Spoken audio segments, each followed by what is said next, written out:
What is the price of genius? For Leonardo da Vinci, the man who painted the most famous smile in history, the answer?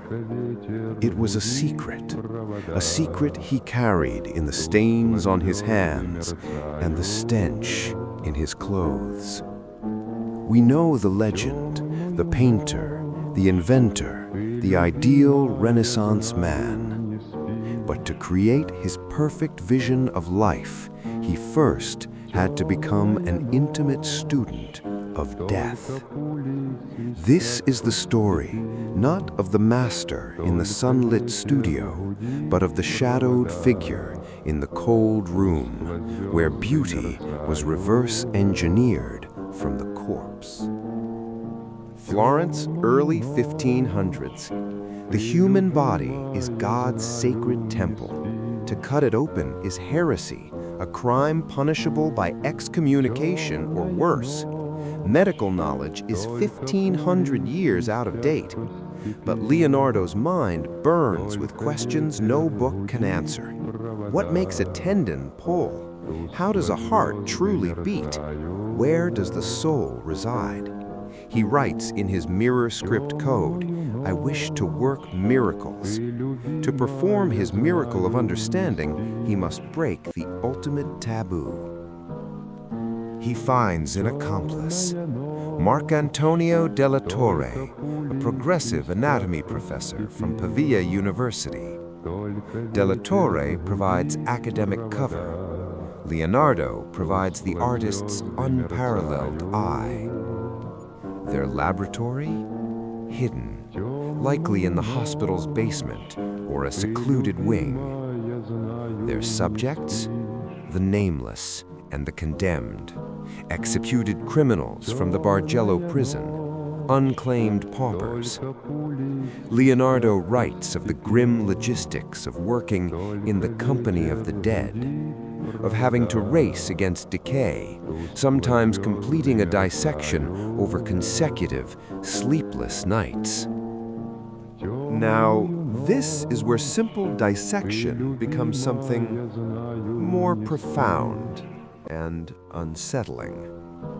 Leonardo wasn't just cataloging organs. He was experimenting to solve artistic problems. How to paint a convincing scream? He would trace the nerves controlling the lips. To understand the mechanics of a smile, he might methodically cut and manipulate the facial muscles of a cadaver. To study the voice, he reportedly removed a larynx and blew air through it, creating a silent, ghastly imitation of speech. He invented a technique to preserve organs by injecting them with wax. Imagine the scene.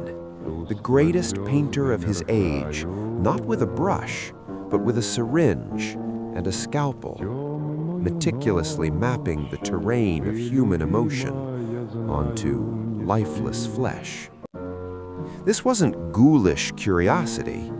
It was a systematic, cold, and breathtakingly rational deconstruction of life itself. And now, the alchemy. Look at his work with new eyes. The Mona Lisa's smile, that subtle, ambiguous curl, a direct product of knowing every fiber of the zygomaticus major muscle. The anguish on the faces in the Last Supper, a masterclass in the anatomy of emotion, drawn from memory of dissected expressions. The gentle pose of the Virgin and Child, perfect understanding of weight, bone, and loving grip. His secret nights did not produce horror. They produced a superhuman level of empathy and accuracy. The dead taught him how to make the living breathe on canvas. He compiled over 240 pages and 13,000 words of anatomical notes, a work that would have revolutionized biology. But he never published it. Was he afraid of the church? Or was he burdened by the moral weight of his methods? He wrote of his disgust, of working, being in fear of living in the night among slaughtered and flayed beings. He was haunted.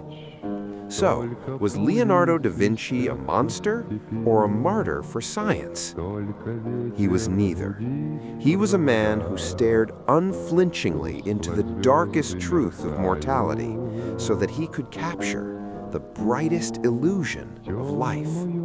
His greatest masterpiece? It wasn't a single painting. It was the brutal, beautiful, and forbidden process of discovery itself.